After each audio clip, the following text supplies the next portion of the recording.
OnChain with Emin Gün Sirer.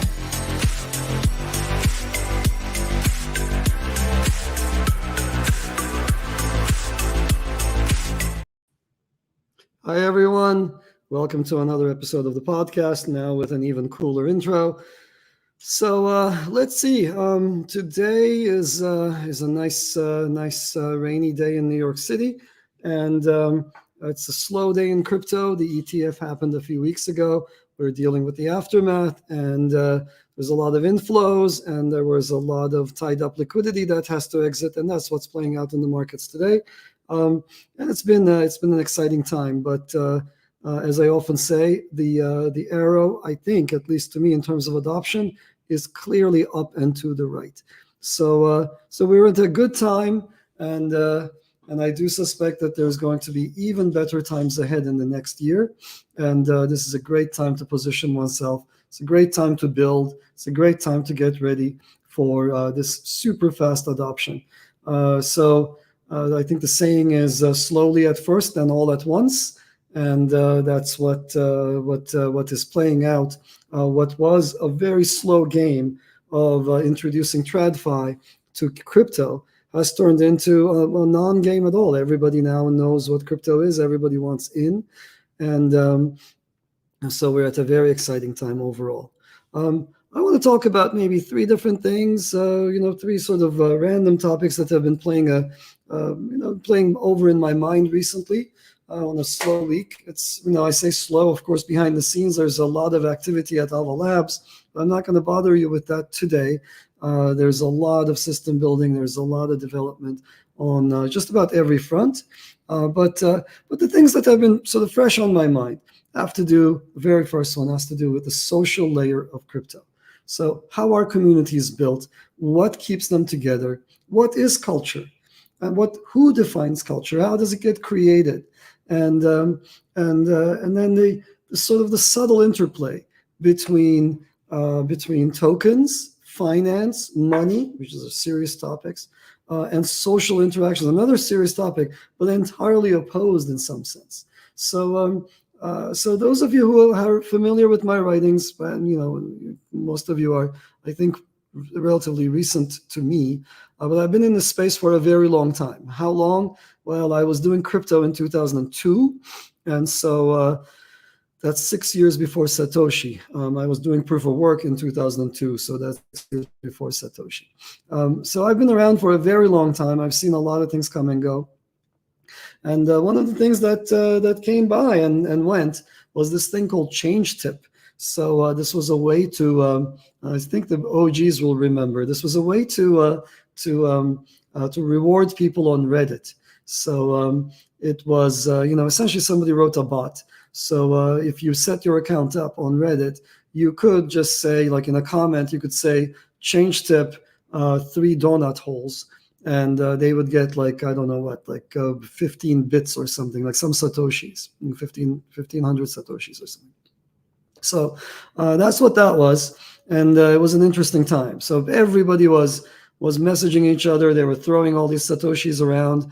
Bitcoin was probably around, $15, $20 back then, maybe $60 back then. So, and it was really cringeworthy. So the whole thing was all about essentially getting exposure for Bitcoin at the expense of social interactions, right? So there was one guy I remember. He talked about losing his father, and I don't know if the story was real. There was every indication that the story was bogus, because apparently this father, on his deathbed, said to his son, "Now go mine some coin." That was his last words, supposedly. So in any case, this guy writes this message, and this other guy says mad feels and throws 0.2 cents of Satoshis at this guy. So it was a crazy time where people tried to retrofit finance and money into social interactions, and it just didn't work. It was cringeworthy, and a lot of the sort of negativity that you see in certain circles got built up in those early days against Bitcoin, against the Bitcoin community, doing these ham-fisted things to try to force their coin into everybody's face. And so we went through that, and that was clearly a failed attempt. I wrote a long blog post that just got resurfaced like yesterday, and that's why I've been thinking about this. Wither change tip. Just as I predicted in that blog post 10 years ago from 2014, those kinds of interactions, those kinds of uses of tokens and tokenization are destined to fail. Retrofitting, jamming the idea of tokens, the idea of finance is always going to fail. There are two different things there, and I want to delineate between them. In general, people are willing to do insane amounts of work for others solely for good feelings, solely for social reputation. If you don't believe me, go to any of the Stack Exchange forums. Go in the old days, you used to go to Usenet. You ask a question, and people shower you with advice. Right? These are experts. You can't buy those guys' time. Like, you literally cannot buy those experts' time. In a similar way, even today, right? You go to HVAC forums and say, my AC system has this really complicated problem, and someone who would ordinarily charge many hundreds of dollars per hour will spend 15-20 minutes responding to you with very specific advice. And people do this out of the kindness of their hearts. Anytime you try to take such an interaction, such a social system, and you try to jam money into it, right? You throw money at this person. You can't throw enough money at this person that's market competitive. It's just, then in that case, it's better off just calling someone to come take a look at your system, to look at your problem. So anything else you throw at this person is obviously below their market rate, and it's an insult. So these things will never work. Just about everybody that tried to monetize goodwill ended up with a failed system. And then, so that's one, and I think that's forever going to be a losing proposition. We've seen this time and time and time again, where people are doing something out of the kindness of their hearts, and you try to build some economy around it. That's probably destined to fail. The second thing that's destined to fail, and it need not happen this way, but some people have chosen to take an existing Web 2 system and jam some kind of tokenization on top. For example, Instagram tried to do this. They took many, many millions of dollars from a coin I'm not going to name, and they added NFTs. Reddit tried to do this. And again, they took many, many millions of dollars. I'm sure they pocketed it. It's about $50,000 worth of time for an engineer to add some NFT support for you or whatever it is. And it failed. Nobody uses that stuff. I think the support for it got deleted after a year. There was no traction. So if you take something at the social layer and you try to jam tokens or NFTs or anything of that kind in crypto into it, it's destined to fail. So then what isn't destined to fail? And that's something I've been thinking about a lot. So what does it take to build a good community? What does it take for social to succeed with crypto? And one of the best examples I have in this regard is the good old Stars Arena. So if you haven't taken a look at it, take a look. It's been revamped. There's a new team in charge, and they've been doing something really exciting, which is take a Twitter-like platform, build it from the ground up with tokens integrated into it, but don't make tokens the primary means. Don't make them an explicit thing. Make them something that's in the background that you end up using in the process of your daily activities on the platform, in the process of interaction. So how does it work there? Well, when you show up to Stars Arena, when you log in, tokens are created automatically for you. And you don't need to use them. You don't need to do anything. You just use the site as if it's a Twitter clone. So that's fine. But the other thing you can do is you can actually go and buy someone's token, which gives you the right to enter their direct messaging chat and interact with them. So this is especially good for influencers. This is especially good for people in the business of information dissemination. So those people who are doing market analysis, I would pay some money to talk to them. Those people who are in the business of doing venture capital stuff, right? These are people with whose times are valuable. They can only hear so many pitches per week, and there should be some kind of way to get into those circles, and maybe it should be up for competitive bidding, and that's really what ends up happening in the arena. So by buying those tokens, you now have the right to join in there, and now you can converse with them. And it happens kind of naturally. Now, the flip side of this is, of course, anytime there's some social activity, anytime there's any financial activity, I should say, other people come in to speculate. And in this case, speculation is good because it ends up building the exact dynamic that you really want in a system that needs virality. And what's that dynamic? When you show up to the Stars Arena, if it looks like you are somebody that will have followers, that will have people who want to talk to you, then other people jump in to shower you with money. What does that mean? They jump in saying, well, look, clearly this person is coming in. Say Mr. Beast comes onto the arena. He's coming in with a huge following. And so clearly people will buy his tokens to get into his DMs. And why don't I become one of the first to buy it so that I can sell it later to someone else? That's the thinking of the speculator. And it creates just the dynamic that you want, because normally in a badly designed system, one of the equilibria is nothing happens. Everybody sits where they are. Nobody changes platforms. In this system, there's a huge, huge incentive to jump in. When you show up, you're showered with tokens if you have somewhat of a following. And as the people with followings come in, well, then they bring in other people, they're following, and it grows from there. So it's really the exact opposite of just people have said, oh, SocialFi is just a Ponzi. No, it's clearly not a Ponzi. It's the exact opposite. It's like I called it an ISNOP, right? It's the exact opposite. So it's got the right dynamic where people show up and they're showered with the kinds of with a bunch of financial incentives that they might like. So I was watching that whole Mr. Beast saga play out, and so those of you who know him, he has many, many, many millions of followers. He does some really big stunts. I think he ended up crashing some cars worth millions of dollars. Filmed it, and he put it up on X. And he had a bet going with Elon Musk, and we don't know what happened behind the scenes. There are rumors that Elon Musk tweaked the algorithm on X to favor Mr. Beast. He wants Mr. Beast to get a good taste and to get a good feeling. Mr. Beast, after all of this, after having crashed $1 million cars, etc., made $245,000 from X. This is X. It's a platform. It's the dominant discourse platform, the dominant discussion platform for the globe. Meanwhile, I, having done almost nothing on the arena, ended up making about 75K.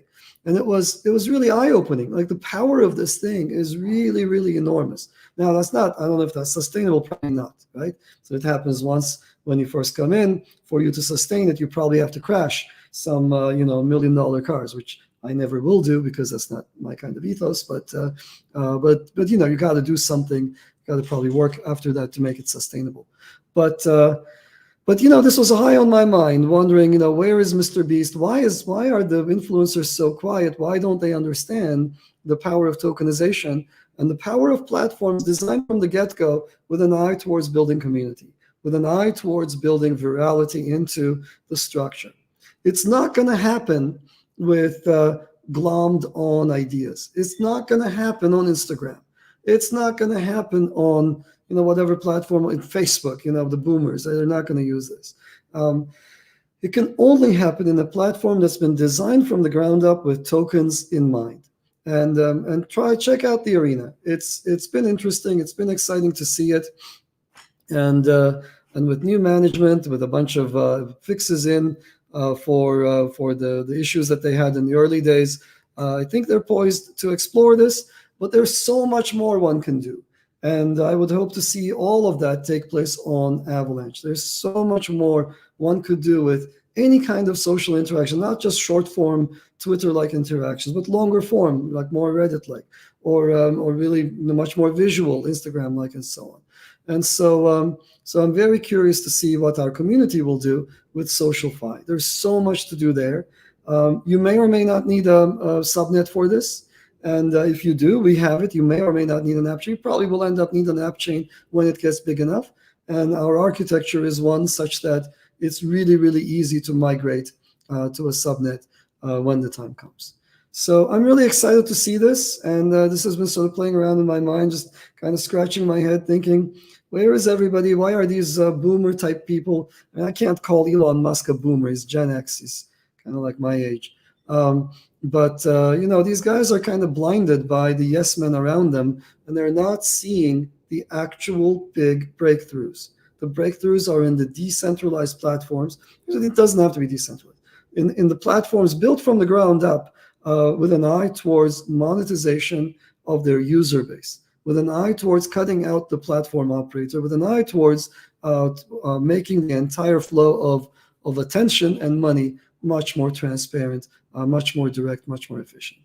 So I'm really excited about this, and can't wait to see that play out. Let's see. There are one of the questions that I'm receiving as I write this is, how was the community back then? And back then is pre-2018. That's an interesting question. Let me pontificate a little bit. Crypto pre-2018 was a very, very different place. And it wasn't always uniform either, right? I would actually divide it between 2015, earlier than 2015 and after 2015, because there was a different run, and there was a different set of people who came in between 15 and 18. Prior to 15, well, let's actually go back. Prior to Bitcoin, there was a crypto community. Okay, and it was, I would say, the sort of the seed or the pre-seed stage of crypto, and it was there were a bunch of people around back then. Zuko was around from Zcash, and of course I was around. There were a bunch of other people around, and that the focus was essentially very anti-establishment. The focus was very, very cryptography oriented, and it was mostly, I would call, experts and advanced users. It's mostly experts, actually, who were really taking a liking to this new nascent area.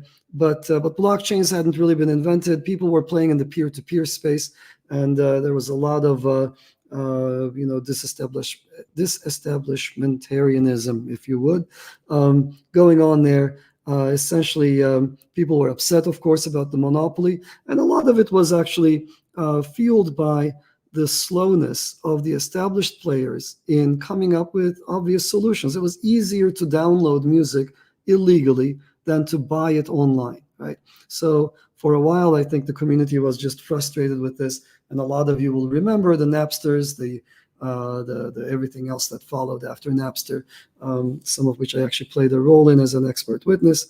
In any case, there was a lot of effort that went into crypto by experts in the early days. So come Bitcoin, it changed, and now finance started getting into the game. And I would say prior to 2015, the Bitcoin community was incredibly libertarian, like extreme libertarians.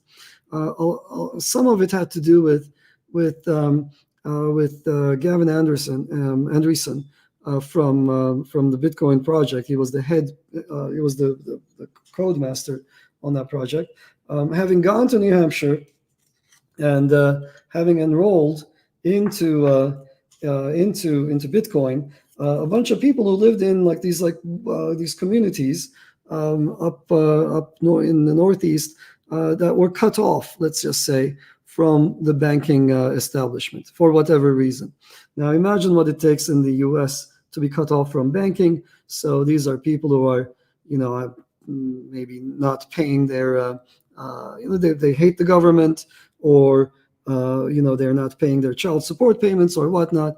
But for whatever reason, they needed an alternative payment system.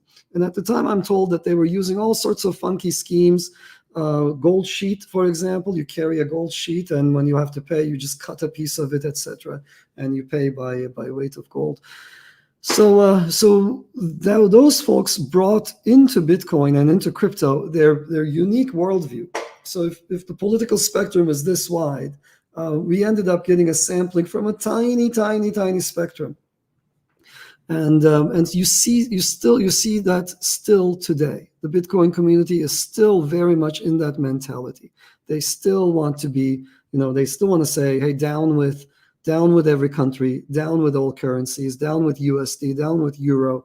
Bitcoin shall rule the world, right? So, and I've talked about this before. The tech and the political, every piece of technology comes with this political ideology.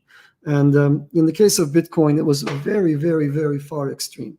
And when I hear the politicos, when I hear Elizabeth Warren, wage war on crypto, it's immediately obvious to me that she is reacting. She's living maybe like 7-8 years past, that her opinion of crypto was formed many years ago. And it's not very well informed. It was informed by those folks. And the things she is reacting to are the kinds of things that those folks were saying back then. So it's a little frustrating, because the more hip people on earth know that the image that these people have formed back in those days is far from the current truth on the ground.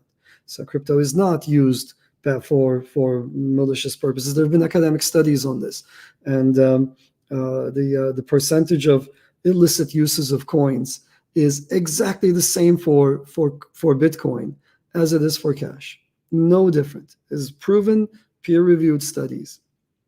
And so in those days, it was so the pre-2000 and whatever, the 15 crowd was very extreme. They loved to brigade people. The community was actually really terrible in many ways. And I came up with the biggest known flaw in the Bitcoin protocol, with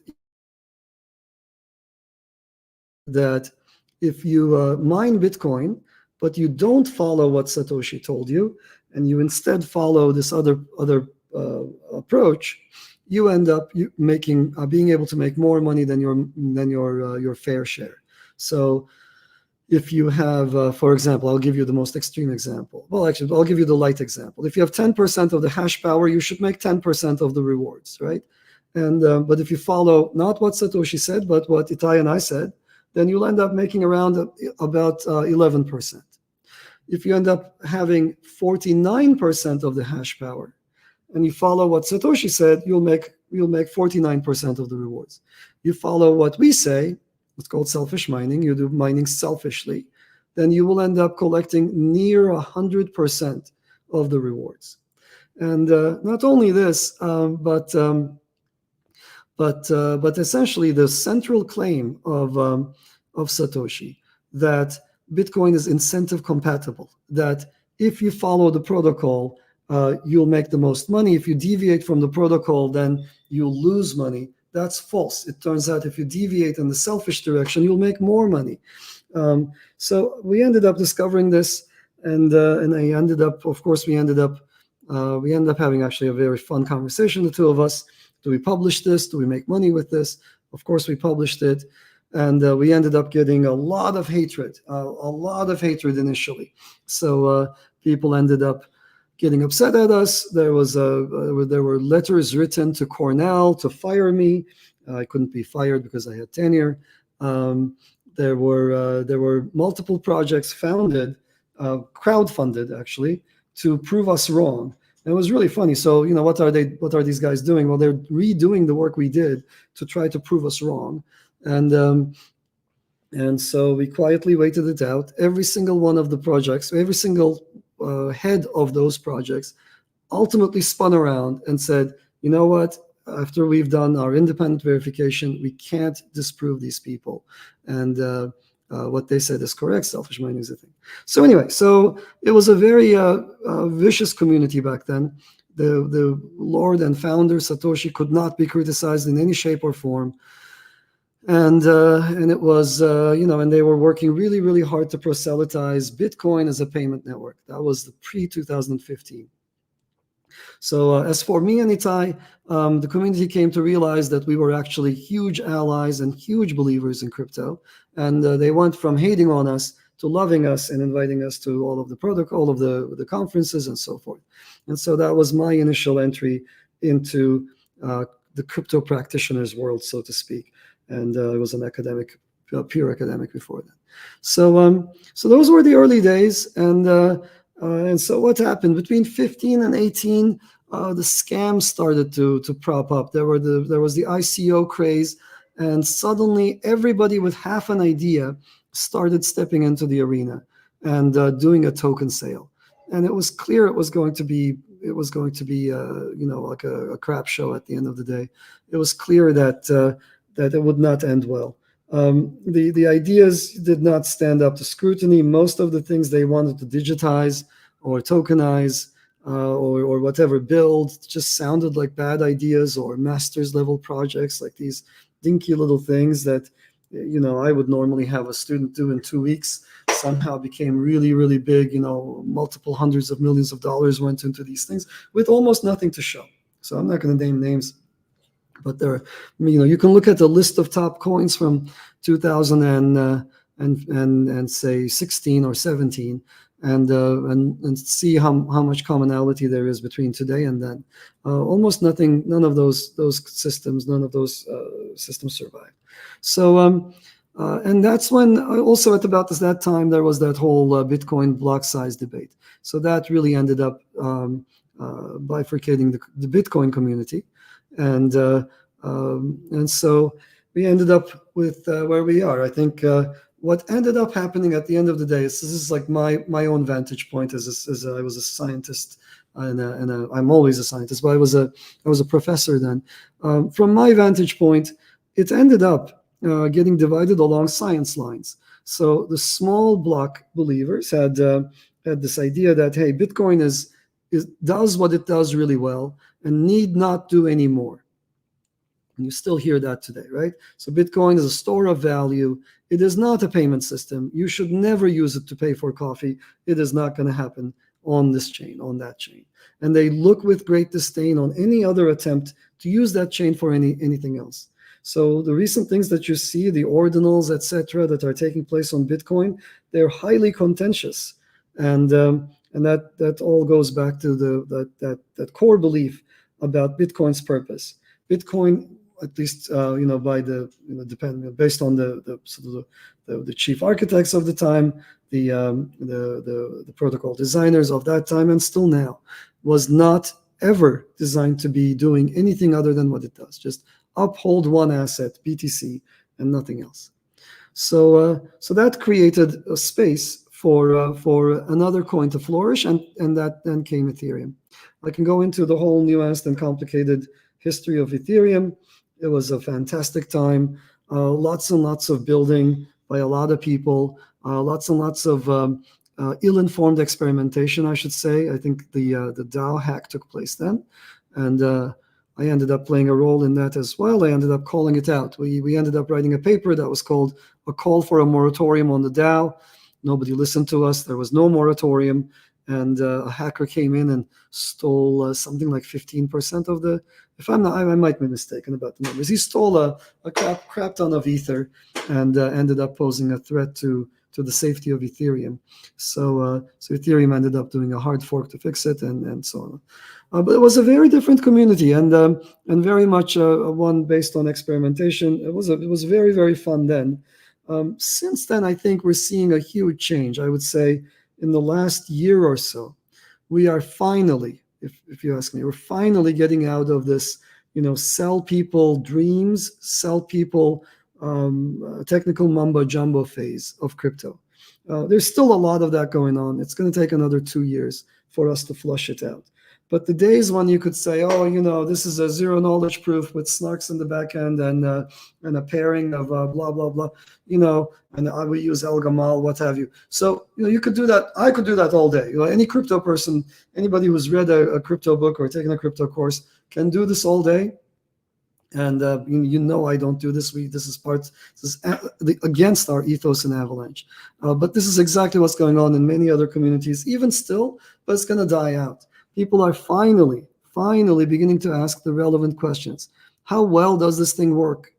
Does it serve the need I have? Those are the types of questions they should be asking. There ought to be products here. We have to end up delivering things. And it's high time for us as a community to be able to say, look, this thing, and here are some of the products, and they work really well.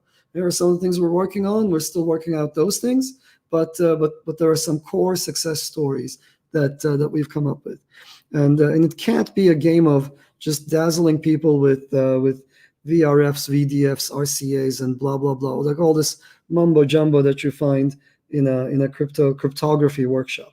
So anyhow, I do expect that to come to an end. I'm seeing many signs that we're at the cusp of people actually demanding working systems, not dreams, not roadmaps, not future promises, but actual working systems with working products on there that fit their needs. And I would say, so I skipped a little bit of the history in there, but I think there was a big difference between the early days when we were still figuring things out and the current time. And I think the differences are going to be even more stark as time goes on. So let's see, what else is there to discuss? There's a lot of questions. Actually, why don't I skip to some of the questions I'm getting here? So. Oh yeah, there's a couple of these questions. Let me see. Okay, let me take some of the easy questions. When is Teleporter and AWM going to be on mainnet? And so I'm happy to announce that that I alluded to this in the beginning of the podcast, that I'd been busy in the background. We'd all been busy, but we've been building a whole bunch of things, and Teleporter and AWM should be coming very, very soon. Pre-release is slated for this week. About 7 days for Fuji activation, about 21 days for mainnet. So there might be some slippage there, some timing changes, etc. But we're very excited about the timing here, and so those things are imminent, and they will make it a lot easier to send messages and to communicate between subnets. And by subnets, I mean the PCX that we have, plus all these others. So really, really excited about what's going on there. Here's an open-ended question. How was the transition from academia to starting your own company? I'm going to dedicate much more time to this. But let me just this was some of the topics that I've been discussing, that I've been thinking about recently. That whole transition, how I did it, how I would have done it if I could do it all over again. But it's fairly straightforward. It was very, very, very easy for me, to be honest, because I was never, ever the kind of academic who wrote highly theoretic papers. I was always boots on the ground. I'm a member of this community called SIGOPS, which prides itself on building systems. So I was a system builder. And if we want to get really technical, at my core, I consider myself an operating systems or a distributed systems person, not a cryptographer. Cryptographers tend to have pointy hats, right? They tend to come from a math background, and they like to write math equations without regard to how those equations might be implemented. I wear a hard hat, and that's the big difference. So that meant that I was always in a mode where before I wrote a paper, I would always build the system. So for that reason, it wasn't very hard for me to go from the initial sort of the Avalanche idea to the Avalanche implementation. So I had around me, I think this is the big winning thing for me. I had around me, I still do, an amazing cast of hackers, like people who really know how to build complicated systems. There are a lot of people who sort of portray themselves as such on social media.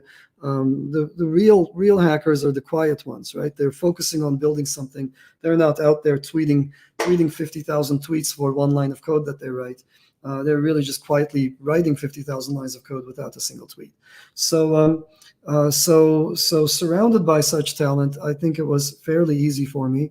You have to cultivate that talent. I think that's what I did right, and I would do again. And it was really fun. There is a big change that happens, and I want to pull it out and make it really, really explicit and clear. So I went in one direction in an overall social environment where people want to go in the other direction. What do I mean by that? I went from academia, which is a reputation game, to industry, which is a different game. I think some might call it a wealth game, but I would call it a domination game. Right? You're trying to build something that takes over the world. That's what that game is, and that really works and takes over the world. That is entirely different than most academics. Most academics are just poofing themselves up, right? That's they don't need to build, they don't need to deliver, they just want their reputation to be elevated. And so those two things are very, very different. And it's really, really odd, because in crypto we have a lot of people who are trying to elevate their reputation, right? Why do you think that you're getting all these promises? And why do you think that you're getting all this mumbo jumbo? It's just essentially a reputation game for those people, right? It's like, oh, here's the blah, blah, blah. Here's like the spec for the bloody blah. Oh, we could do it, blah. But you never see them deliver on the VDFs, the VRFs, etc. Right? Where's the delivery? It never took place. So in a world where everyone was trying to go in one direction towards being academic, towards being seen as an intellectual, etc., etc., I came in the other direction from doing academia to building things that work. I mean, I always built things that worked, but now building things that work at an industrial scale. So that was interesting. That's I think kind of unique. It doesn't happen all that often. And in the early days of Avalanche, people were like, oh, it's another professor coin. And I remember discussions where people would say, look, we know what's going to happen here. You're going to go back to academia, and the Avalanche will be an abandoned project. And I was like, no, that's not me. So yeah, it's definitely not me. We never hold something up without standing behind it. And I ended up on this path and journey that we ended up on, and we're in a very, very nice position as a result, with a lot more progress to make. I think there's we're number 10 right now. We should be far, far higher, if you ask me, because our technology is far, far better. We do and deliver those things that other people talk about. People kept talking about faster consensus protocols. They're all using the same consensus protocol, more or less. Right? Algorand is using something slightly different. Everybody else is using something very similar to EOS. And and Avalanche is entirely different, much faster, much better. And you're going to see the same thing applied at every level of the software stack. I can't wait to talk to you about the database that we're building in the background, in the nodes. Again, this low-level system software needs to change if we want these systems to really scale.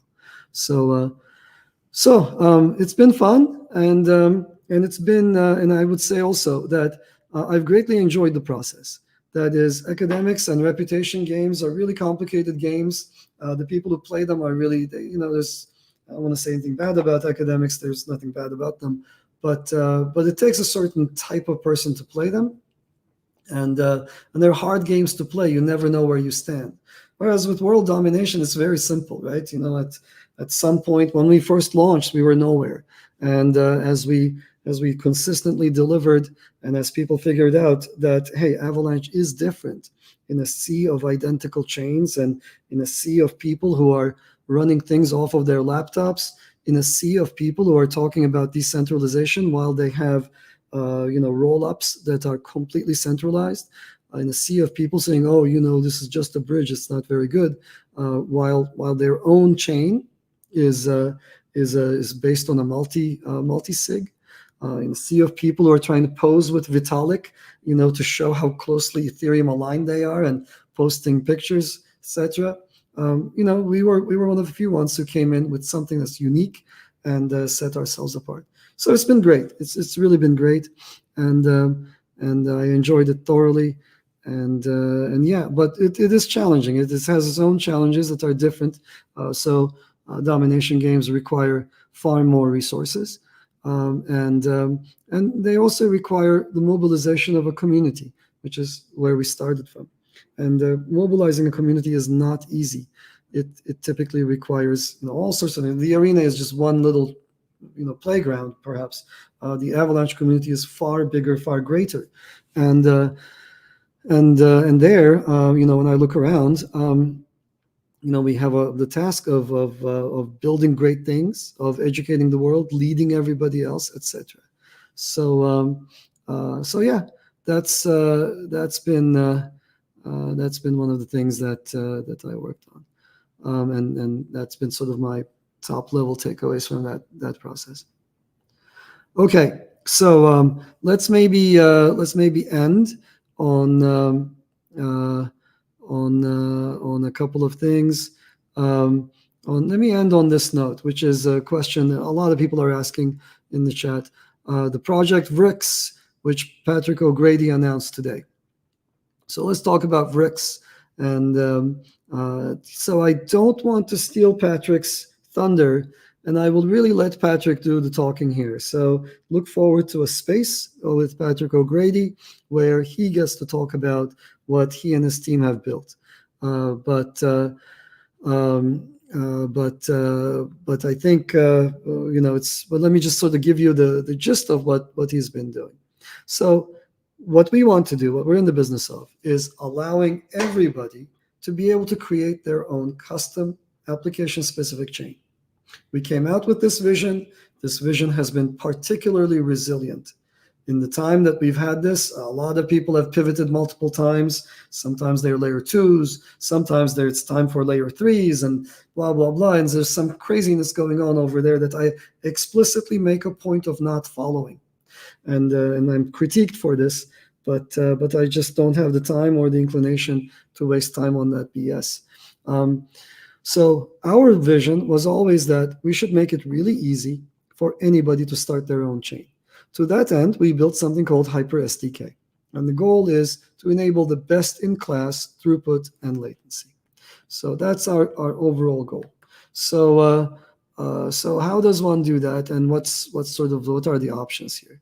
So traditional blockchains, like Bitcoin, implement state machine replication. So that state machine, SMR, essentially is what everybody else does, which is you have a bunch of validators that maintain a single state machine. State machine is an engine that holds, if you would, the state of the network. Think of all of the account balances, right? So and so these replicas in tandem update the account balances, if you would, whenever there's a transfer that takes place. So the traditional approaches just do state machine replication. So to increase throughput, some networks have experimented with decoupling state machine replication from dissemination and ordering and execution of transactions. So you can do these things separately if you would. You could disseminate using one protocol, order using another, and then execute perhaps in a trailing fashion. You can execute slow and in a slower fashion, independently from the way these things are ordered. It's possible to do that. It turns out that that the way that people have tried, Aptos and Sui have tried this decoupling. You see the Ethereum 2 community try to go in that direction as well. So decoupling this comes with a bunch of trade-offs that lead to adversarial issuance attacks. What does that mean? Well, you got 3 of these engines, and the engines are doing their work independent of each other. And because to achieve independence, you have to cut off the communication between the different components, you can get into a situation where you're disseminating something that will ultimately be rejected or not executed. Or you're ordering something that will, when executed, have no effect or bad effects, or will be undesirable, or will be cut out of the ultimate state of the network anyway. That is, it's going to fail as a transaction. So there is a trade-off there where anytime you partition these things, yes, you can get some parallelism. You can get some very basic parallelism. So we talked about this before. I want to take a slight side story. And I want to remind you that in any system, in any sort of universe, there are different sources of parallelism, right? If I take, let's say, car manufacturing in the state of Michigan, okay? So, and I want to parallelize it. I could always create another car factory, right? That's coarse grain parallelization. And that immediately gives me a huge boost in parallelism and speed, and not necessarily speed, parallelism and throughput. Okay? And that's where the biggest gains lie. And that's akin to what we did with subnets. We identified that coarse-grained parallelism is the easiest one to extract with the greatest rewards. And that's what we do. These other chains, they're not doing those. They will all ultimately come and they will try to copy portions of our architecture, as people have over time come to copy quite a few things from Avalanche. But now I want you to know what's going on behind the scenes there. There are finer grain parallelism opportunities in any process. So you could go inside the factory, you could look at the manufacture of cars, and you could be like, oh, Bob over here is squeezing the nuts on the wheels, and Jane over here is putting the oil in the engine. She could be doing that simultaneously with Bob. Now, identifying that parallelism is a lot harder. You have to understand what Jane is doing. You have to understand what Bob is doing. You have to make sure that Jane and Bob don't tangle up, on each other when they're trying to, when Bob's trying to do the front tires. So it's a little bit more difficult to extract that, and the benefits are far less compared to creating another factory. So I want you to understand what's happening there. We take advantage of the coarsest, easiest, cheapest, and the greatest reward-bringing source of parallelism. Other chains don't. They haven't caught up to this. Cosmos and Polkadot do.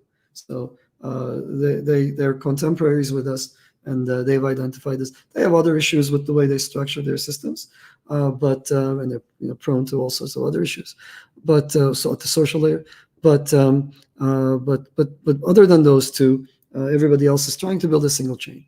Now, on a single chain, if you split up this process of dissemination, ordering, and execution, that's kind of like, oiling the engine, squeezing on the tires, and maybe building the trunk. Okay, so there's 3 different things you could be doing. But maybe, the guy attaching the trunk could end up attaching the trunk to a car whose engine is broken already. So that's just wasted effort. So what Vicks is motivated by is this problem, or is a set of problems that comes from decoupling these 3 processes. So the adversarial issuance. So if one wanted to take down these systems that do this decoupling, it would actually be quite straightforward. Why is it straightforward? Well, because they're doing a lot of work. The entire network is disseminating your transaction, which may or may not be expensive. But ordering definitely is an expensive process. And then execution can happen in the background, trailing, etc. But the execution, it might only be at that stage that you realize that the work you did until then was useless. So what is Vicks then? So Vicks is a fortified, decoupled state machine replication construction that will be employed by HyperSDK, which mitigates these attacks. So this is essentially us going one level deep, saying, look, all of you guys, all you had was one factory. We came in with a series of factories, a lot of subnets. I lost track of how many there are. We came in, we created the idea, we gave you the idea along with Polkadot and Cosmos that you can have multiple factories in parallel. And now it's time for us to step in. Meanwhile, all these guys are trying to get some parallelism inside their factories. Now it's time for us to step in. And they've been doing some hokey things that are dangerous, frankly. And what Vicks is doing is identifying a way to do this decoupling between dissemination, execution, and ordering that is not open to these kinds of attacks that one could launch against a very naive way of dividing these things. So what is Vicks then in the sort of the offering and the lineup? It's essentially our last critical piece of HyperSDK before production readiness. So expect HyperSDK to be production ready. It's been out for some time. It's fun to use. It's great. I think it's dev level, and it's fun to play with. And a lot of exciting things have been built on it, with it. But I think with this edition, with Vicks, it makes it really, really easy and really robust to build very high performance virtual machines on top. So on that front, I'm not going to steal Patrick's thunder.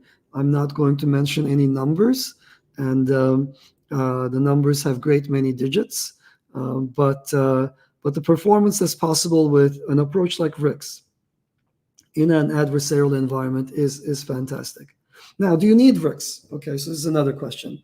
No, you don't need Vicks, right? So could one do what these guys are doing, these newcomers that are experimenting with this space, but they haven't been in the space long enough, and I don't know that they know what's going on here. You don't need this, right? In the same sense that you don't necessarily need to build a 100% platform. We've seen other coins, other chains do well by designing for a sunny day, and most days are sunny. Right? In crypto, yes, it's a highly adversarial environment, but usually you don't have a persistent adversary sitting there making you crash every day, right? So we've seen chains, the chains that stopped most often, they ended up stopping not because some adversary was doing terrible things to them. It's because they were badly written. They had bad dynamics under the covers, and they kind of kept tripping up on their own 2 feet. And I talked about this in previous podcasts. The issues that they had ended up from their culture. Their culture was essentially to build for the 99% of days and to take the hit on the 1%.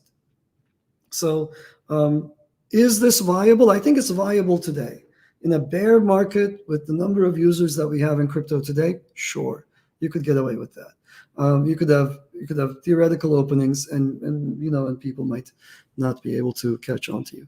But the fundamental issues, and people might not be able to catch on. We're still in good old days. But if we are going to go out to the next billion, if we're going to build infrastructure for nation states to use, for multiple nation states to use in tandem, for cross-national states, if we're going to build infrastructure for tomorrow, then you really can't afford to build at 99%.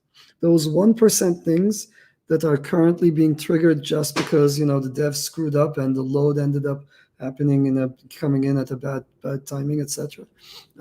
They can be triggered by somebody who's sufficiently malicious. And so you need much more robust approaches for this, and that's why our ethos has always been to start with the fundamentals, to come up with strong, resilient core architectures, and then to step off from there. And our track record, I think, speaks for itself at this point. So do listen in to Patrick. I saved the juiciest, coolest things for him to unveil, and I gave you just a sort of a top-level description of what Vicks is doing and how it differs from the naive approach to trying to get parallelism. And so do tune in to his space whenever it happens, because he is going to give you actual numbers, and he's going to go into far more depth than I will here today. So I think at this point I'm going to stop and wrap up. There are a bunch of other great questions, but I will defer them for another discussion. So once again, I want to thank everyone for listening and watching this episode of OnChain. So please remember to subscribe so you don't miss an episode. I became one of those people who says, please remember to subscribe. I have a friend with a daughter who learned how to sing some songs from YouTube. And she sings a song, and at the end she says, please remember to subscribe. So it's very cute. So in any case, I think it's kind of funny that here I am. But do subscribe. This is a nascent podcast. It would be great to have you guys listening in every now and then. This is my primary way of getting the word out about the fundamental stuff that's happening on chain to you guys. I truly appreciate all of you for tuning in. I'll see you on chain.